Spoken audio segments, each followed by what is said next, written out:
Hello everybody, my name is Alckemy. Welcome to the channel. Today I am going to be showing you some stuff that I am absolutely over the moon about. There's no other way to really say it. The technology that's available on a mobile device these days is just mind-blowing to me. And if you're on iPad, then there's even more technology available to you that unfortunately you can't get on iOS, but if you have an iPad, then that's dope. Drambo, AUM, FM synthesizers, all that stuff. We're going to be kind of just taking an overlook at some of these plugins that I've downloaded that have really just opened my eyes to how far the mobile world has come. I will say, like, if to put things into perspective, if this means anything to you, if you're on iPad, then you can get the entire suite of FabFilter plugins. So Saturn 2, Pro L2, Pro MB. If that doesn't give you any kind of indication about what's to come in the future, I don't know what else does. So let's go ahead and start with the Drambo.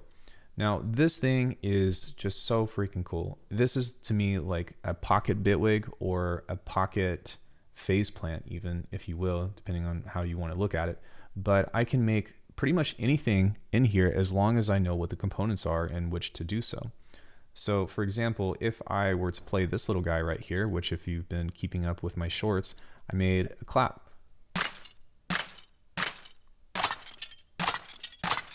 Now that might not sound so interesting, but just hang out for a second. I'm going to show you why this gets so crazy. So first of all, this has multi-stage envelopes in it, and you can pretty much shape this into whatever clap thing that you want. It's got filters, it's got LFOs, you have delay, so that way if you've got an instrument rack, which is what this would be considered, then you can offset this to where the layers are playing kind of like off time, so that way you don't run into like your phase issues. But what is really cool about this little rack that I've made in particular is that there's this thing called a flexi sampler, and what this does is allows you to record pretty much anything or overdub anything into this little rack. So I'm going to remove this, and I'm just going to use the microphone from my phone, and I'm going to hit record. And you can see that I can record directly in here. Now let's actually try to get something interesting. So I'm going to just do like a snap or something. And from this, I'm going to open this up and find this little guy here and see if that's any good. I also need to change the playhead from where this starts. Okay, that's a good start. But what I'm going to do now is maybe take some keys and overdub this again. So this isn't actually going to over-record the little snap that I made, but it's going to keep it rather, and now I'm going to be able to create multiple layers with this. So I go here, and I go to where this starts, and if I want to keep the snap right there, I can. I can also move the playhead over this way, and now I can close out of this and play another key.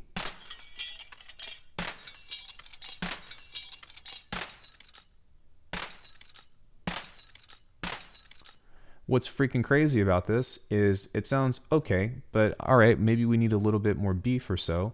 I can go onto here and pull up an audio unit. Processor is what they call it, and let's go and find knock, which is significantly cheaper on iOS compared to the computer version, by the way.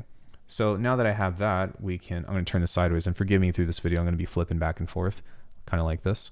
So now I'm going to add some clipping, and then I'm going to add some punch, I'm going to add some saturate, and then maybe add some high end. And in order to get this working, this was probably the most confusing part of this is, I'm going to have to go back this way, I apologize, is you have to set this to be the output here. Now, versus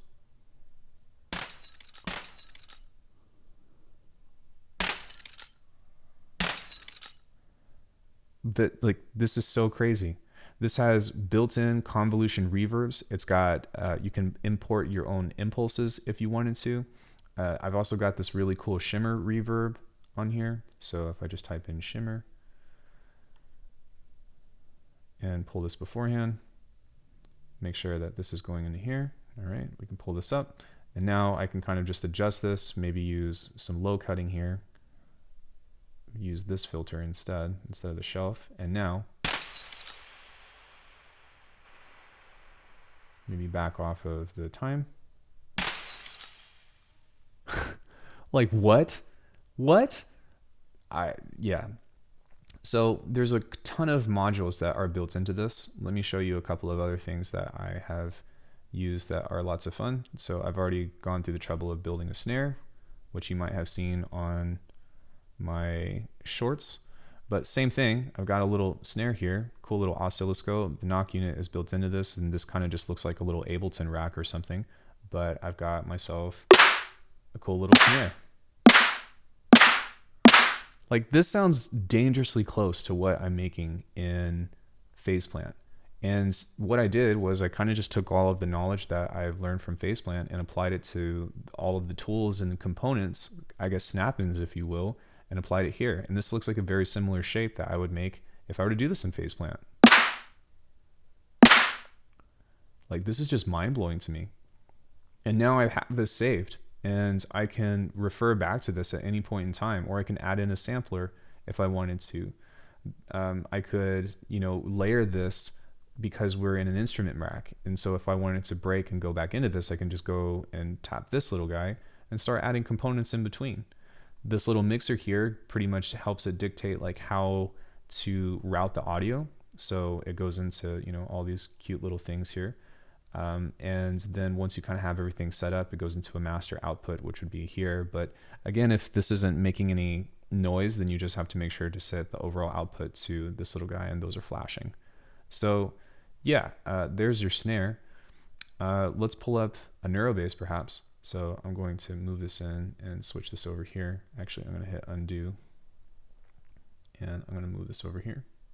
I'm going to move this little clip right here just because it's a cool little bass line that's already recorded out. But if we go into type in neurobass, this little thing right here is just crazy. We've got a wavetable. You can import your own wavetables. Unfortunately, there's no wavetable maker. So if Drambo is watching this, hopefully the devs will be like, oh, well, maybe we should incorporate a wavetable. Oh, this plugin is $20, by the way, this entire thing. So knock is more expensive than the plugin itself. But this entire like DAW-ish this sound design thing is $20. So yeah, I've got a wave vocoder. These wave effects in general are basically things that are meant to manipulate the wavetable. And that's just super cool. Wave motion, let's see, we've got all different kinds of things here. So wave motion, wave vocoder, wave filter, wave effect, and those all are meant to be kind of like, I guess, morphers or some kind of warping to your waveform, if you will. We've got LFOs. Unfortunately, there's no random LFO as far as I'm concerned, or there is, but there's like the sample and hold ramp, so there's no curved. And then you also have just regular sample and hold, but I would definitely like there to be some kind of randomizer. But take a look at this. This is a frequency splitter that you can incorporate different flangers, frequency shifters, third-party effects, phasers. I think on the low end, I've just got some distortion, but this is pretty much how you would set up a neurobass. And if you have no idea what's going on, it's fine. Just enjoy the ride, I guess. This is an OTT.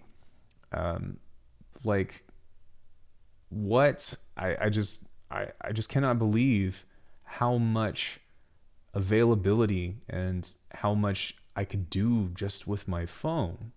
So I need to play this guy.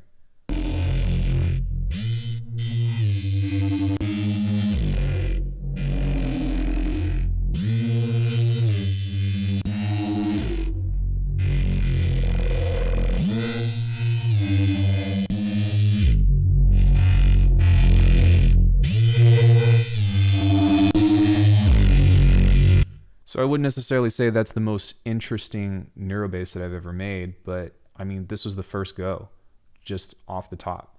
And the more that I figure out about this plugin, or this program rather, the more that obviously I'm going to be able to do. But like, what?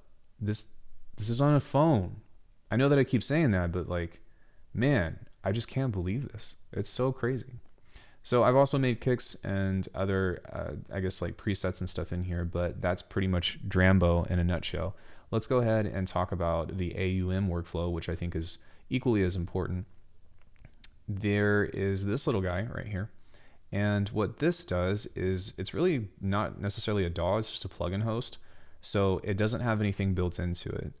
What I mean is, like, if you want to sequence something, you have to have some kind of third-party sequencer, or if you want synthesizers, you have to have some kind of third-party sequencers and so forth. But for the most part, if you were to add something in between here, kind of like this, you can pretty much use all of the stuff that we had in the past of, you can actually, I believe, use Drambo as an input here. So you can just pretty much open the DAW within the DAW, and then this can be like a master recorder, if you will. But this is really cool because it's kind of just like no DAW, but here's a bunch of plugins and plugin setups for effects and stuff that you can kind of just pull up. This little guy right here, there's so much to talk about, it's just crazy, is an FM synth. And what this guy does is has rather a 6 operator fully fledged FM environment. And if we look and scroll over here, I'm not even going to cover everything that you can do in this synth, but basically it's kind of like FM8, except it would be more like FM6. You've got feedback, you've got a full matrix here, you've got pre-made, oh crap, can I undo? No, you've got pre-made different algorithms that you can send this into. You can save presets. This has a crazy LFO maker that's not like a multi-stage envelope generator, but you can do really interesting stuff like change. I guess it is a multi-stage envelope generator, but it's kind of like, I don't know, it's kind of odd in the way that it works. But you've got 4 of those, 4 envelopes, 2 sequencers or multi-step sequencers. I believe that this is key tracking. You've got velocity, you've got 2 macros. But if I were to play this, it sounds great. Let me go ahead and make sure that this is set up correctly. This doesn't have an input, so what I'm going to have to do is hit play. So before we get into that, let me just show you these guys. These are sequencers, if you will, that help me come up with different motifs and stuff. Riffer is pretty much what it sounds like. It helps you come up with riffs. It generates them for you and has a bunch of different controls. This was like $7, but you pretty much just set a MIDI input into this and it will create interesting stuff for you. Let me turn everything else off. There we go. Let me turn this off too.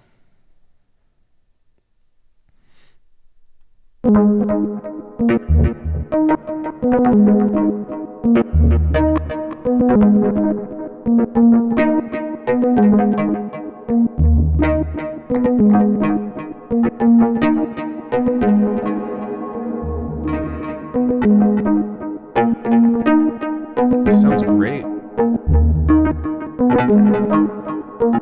Now, I wouldn't, try to make a fully featured track out of this because even if I could do it, there would be so many technical hurdles that I'd have to jump over. But for making loops or for just making different ideas to sketch, like, it's not just GarageBand anymore. It's not just, iMachine. This is stuff that I'm recording actual loops, doing actual processing effects to. So if I were to use Fugue machine, I don't know if I said that correctly or not. This thing is a multiple playhead sequencer that you can both route to the same instrument. So you just send them all to this guy. Now we've got an extra layer for this that is going to create a more expressive loop.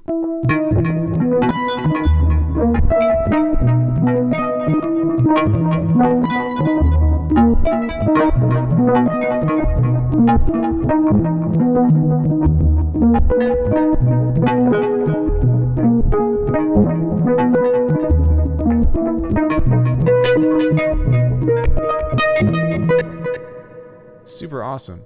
So now I've got some other things here. This is a granular effect, and it's not the most robust. And I feel like I should have gotten Silo, which is also available from is it Audio Damage, I believe, or Unfiltered Audio. I don't remember. It's one of those guys. But this is basically a granulizer, and if we play it now.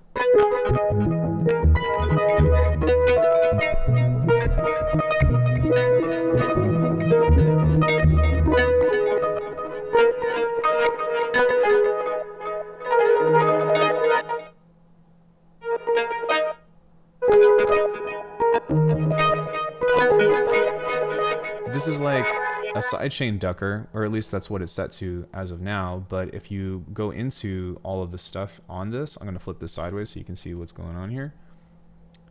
There is a 4 rack or a 4 effect rack on here that has filtering. It has all of these effects built into it that you can set multi-stage envelopes to. And if you go back into this guy, this is pretty much a multi-stage envelope builder that you can make on your own. So if you want to do a multi-stage filtering or something, you can actually do that. It's pretty crazy. And if you run out of effects, then you just upload a new instance and you can have multiple instances of these. This is a shimmer reverb from the Bleass, and I like some of the Bleass stuff. I think that some of them are a little bit underwhelming, which I'll be talking about here in the future. I think that I want to review these in hopes that the developer sees them and adds a couple of key things that are holding these back. But anyways, this in particular sounds amazing.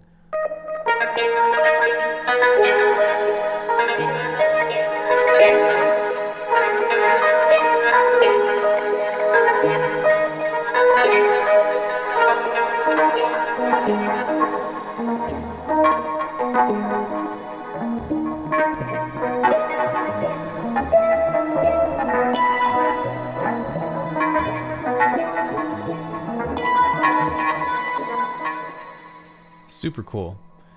So between Fugue Machine and Riffer, I could generate new melodies if I want to just by hitting the dice button. There's also 4 banks that this will hold, and there is a bunch of different features that you can get into, but really the main thing with this is that it will generate melodies for you within a certain key.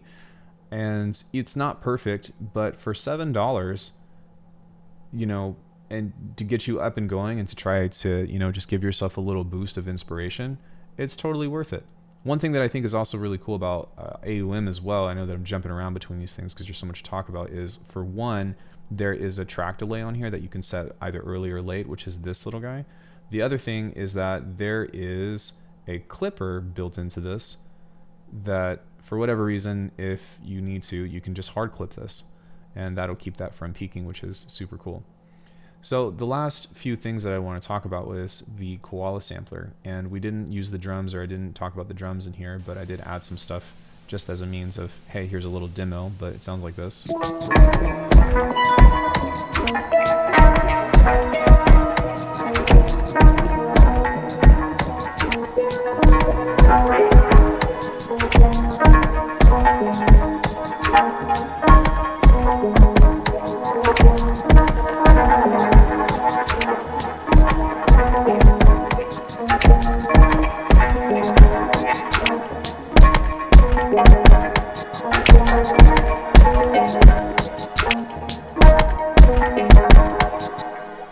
Super cool. The Koala sampler is pretty amazing, and before I show you what I'm doing here, I'm actually just going to pull this up first because this is what you would do if you're trying to record samples into Koala sampler. But you'll notice on here that this is as an instrument, and then on here it's as an effect. So what I can do is I can set up an audio track that's just my voice talking into it. You can see that it's reacting this way, and when we open this, we can actually record samples in here. So that's some keys that I did, kind of like this. This was me recording this again earlier, but if I just tap on a pad and hold it, which you can have up to 16 times 4, yeah, however many that is, 48, I guess, or 60, maybe, you can, so with these, you can record stuff in here and edit these and pretty much manipulate this as you would with a normal sampler. You can set this to stretch if you wanted to. You can also change the stretch mode to retro or anything else really. That sounds pretty good. You can set it to beats or you can set it to repitch. So if I move this out, it's going to play faster. If I move this slower, it's going to play super slow. You've also got normalize, you've got trim, you've got auto chop. So if you record like a, I don't know, like a beatbox or something, which we could do that, I guess, then we can cancel, come on over here and go auto chop. And this is automatically finding the transients, or it's trying to anyways, to say, oh, here are some kicks, here are some snares, here's some stuff. And I wonder if I do this. Okay, I can't, at least not that I know of, but I think that there's actually a way that I could probably add transients on here. There we go. So between these chops, I can kind of drag this around and be like, nope, it's supposed to be there. It's supposed to be here. So now from this is going to change this into a full kit.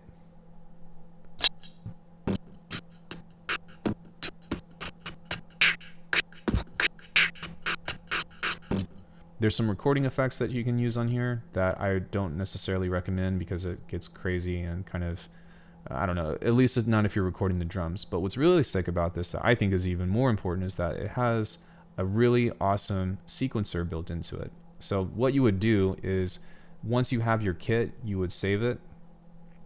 So I'll go save as, and then you would do something like beatbox 2. And then you could just put this into the Koala sampler. So you go back, then you go on my iPhone, Koala, then you go to songs, and then you go to move. Great. Now we move over here and we go into load, and that will pull this up. Which I'm not going to do that because I actually want to talk about this really quick because this is actually more interesting to me anyways. But once you have a kit pulled up or something that you like, this is a full sequencer that allows you to set things free or allows you to move things on and off grid. It will quantize for you. It's not perfect, but I think that it's super awesome that you can make your snares early, or make your hi-hats late, or have offbeat kicks, because that's what this pretty much does.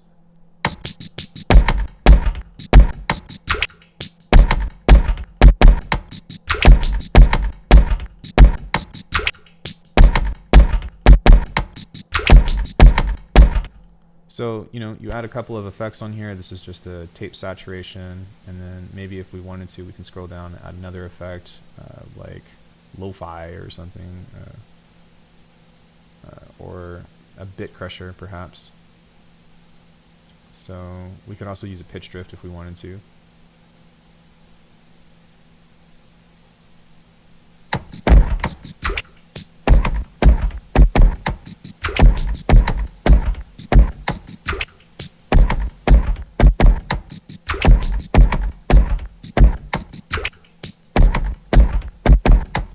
And we can pretty much build really cool and interesting drums just from the recordings that we have in our environment.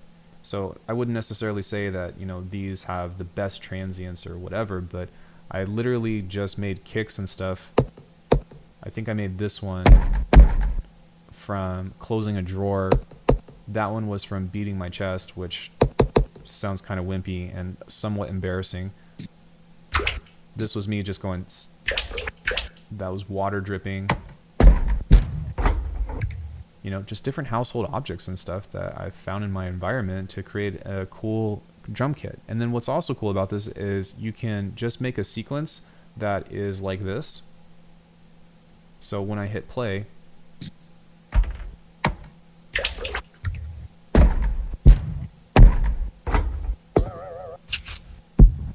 once you have that, you just go to here and then you go to export and you go to all samples and you can make them edited.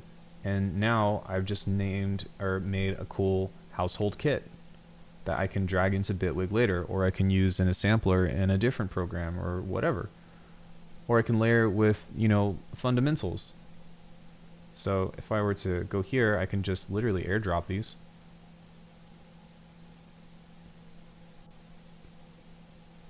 And if I were to go to my computer now, on here, sorry, this one, they're in my downloads, and I just sent that to my phone, or from my phone to my computer, and I've got these samples now.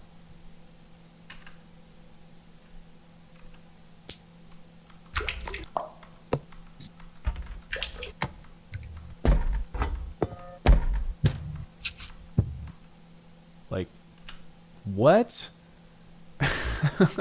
So, like, I'm sorry if this video is long-winded, but holy cow. Like, there is so much to get into that I think is just absolutely incredible with this. And I feel like I'm barely scratching the surface. But even though, like I said, I wouldn't necessarily, try to make a fully fledged tune in here, the sound design capabilities are more than enough. And you know what? I did put some money into this, but let me put it to you this way. Arturia was on sale, the V9 collection. It was on sale, and for less money, all of the plugins that I showed you, I was able to purchase from a complete standpoint. If I were just starting out, I would say the absolute essential that I would consider is Drambo. That would be the number one thing. There's a bunch of free plugins and stuff that you can get, but Drambo and the expansion for the Wave Morpher stuff is like $30 total, or you can just get the $20 basic thing that gives you more than enough. The Koala sampler is great for organizing and using that as a sequencer for like offbeat samples and stuff, which you can use Drambo as well, but I find that I like the Koala workflow a little better. The OTT is $4, and then these two guys, this was $7, and I think this one was like $17 for the Fugue machine. So that would be, and the Knock plugin I feel was actually pretty essential, and that was probably the most expensive plugin out of all of these, which was $30. But for having a transient processor, having a distortion unit, a sub generator, an exciter, and a clipper all in one rack, I think that it was more than worth it. Nambu is under $20. So again, we're kind of still just maybe over that $100 price range for all this stuff.